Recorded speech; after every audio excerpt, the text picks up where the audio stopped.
Welcome back. Well, today's book was written in Italian and has been translated into English so we can read it too.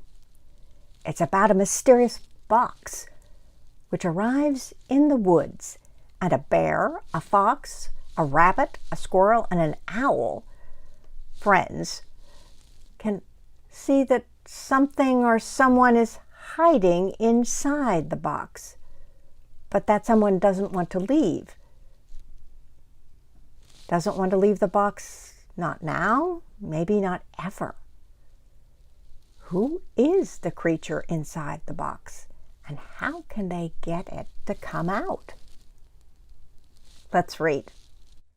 The Box, written by Isabella Paglia, illustrations by Paolo Proietti, and translated by Laura Watkinson. Isabella is an Italian author who has written over a dozen children's books. Her titles have received multiple awards across Italy, including a national prize for children's literature. She loves Christmas, the ocean, winter beaches, and tree houses. Paolo was born in Rome.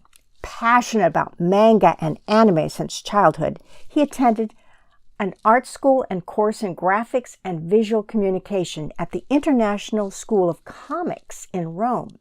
And his greatest source of inspiration are the works of Hayao Miyazaki, one of the most accomplished filmmakers in the history of Japanese animation.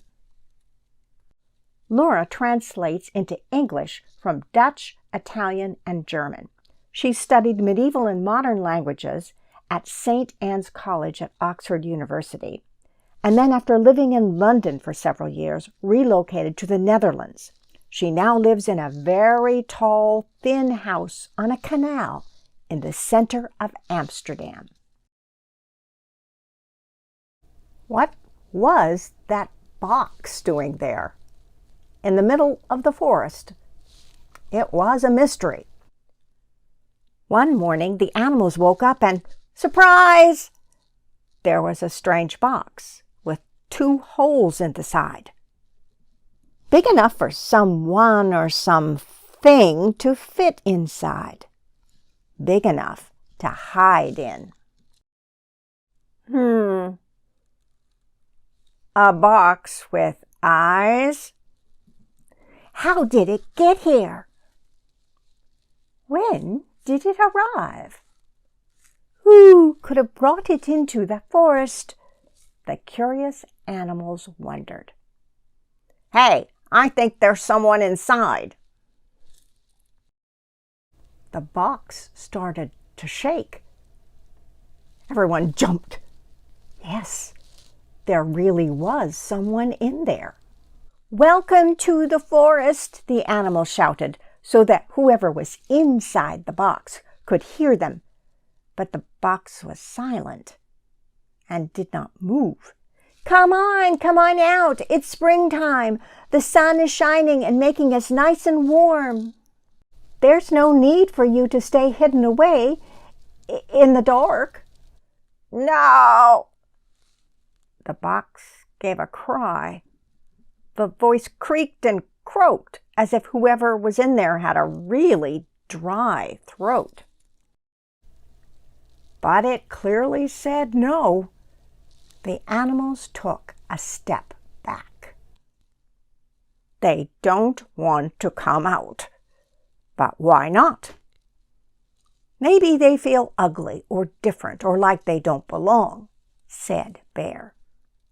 Or they could be having a rough day, one of those days when you don't like anything or anyone and you feel really sad and nothing seems right, suggested Squirrel.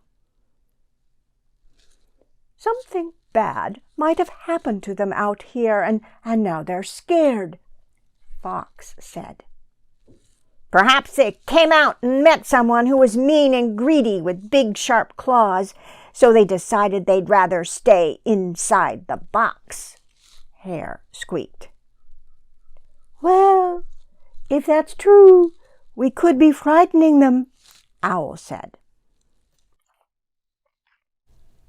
And they all took another step back. Why don't we do something fun to entertain them? We can tell jokes and do somersaults and pretend to be clowns. Like at the circus. Yes, let's put on a show.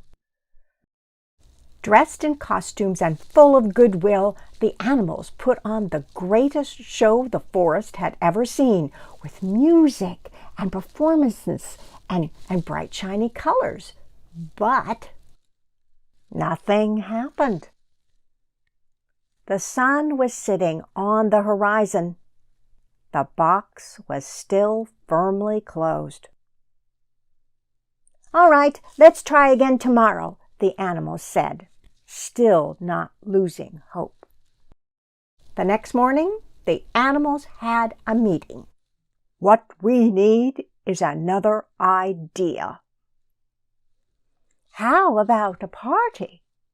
Yes, with lots of decorations and delicious cakes and cookies and lemonade. Maybe this time the box will decide to open up. So that's what they did. The box began to rumble away like a hungry little tummy, but nothing. The box stayed shut. Never mind, we'll try again tomorrow. Don't lose heart. The next morning, clouds filled the sky. Before anyone else was around, Bear snuck up to the box and gave it a cuddle. A few minutes later, Fox came along and wrapped her tail around the box in a gentle hug. While no one was looking, Squirrel popped a few nuts through the 2 holes in the side. Hare arranged fresh daisies all around the box. Owl placed a broken blade of grass on top of it, next to a long, unbroken blade. The little eyes inside the box came closer to the holes. But then, above the forest, a flash of lightning streaked across the sky, followed by a terrible rumble of thunder. The rain came pouring down.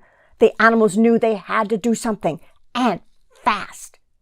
Quickly, our friend needs somewhere to shelter, or they'll get soaked. Running, the animals carried the box into Bear's den, where it was warm and snug.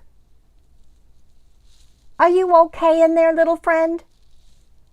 The box shook with a fluttering of wings, and then it opened right up. Thank you so much, everyone, for waiting for me, said the creature with a squawk. We don't know what happened to you, but we do know that even a little blade of grass can bend and break if it's battered by the wind and rain, said Owl. Maybe all you needed to help you open up was some friends.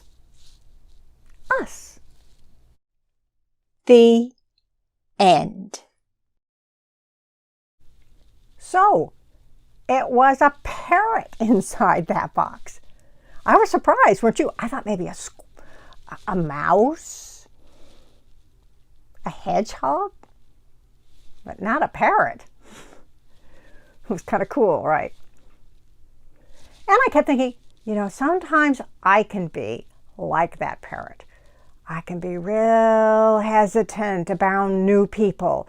I'm like going, oh, I'm not so sure they'll like me, and I don't know what to say, and so I can,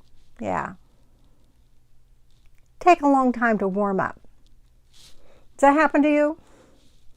And sometimes other people can be that way. New people at work or school can kind of go, they're not so certain. It can take them a while to warm up to us. And just like those animals in the forest, we just have to keep on being nice. And if we turn out to be friends, we turn out to be friends. But in any case, we still can be nice, right? So come back next week and we'll have another story. Bye-bye.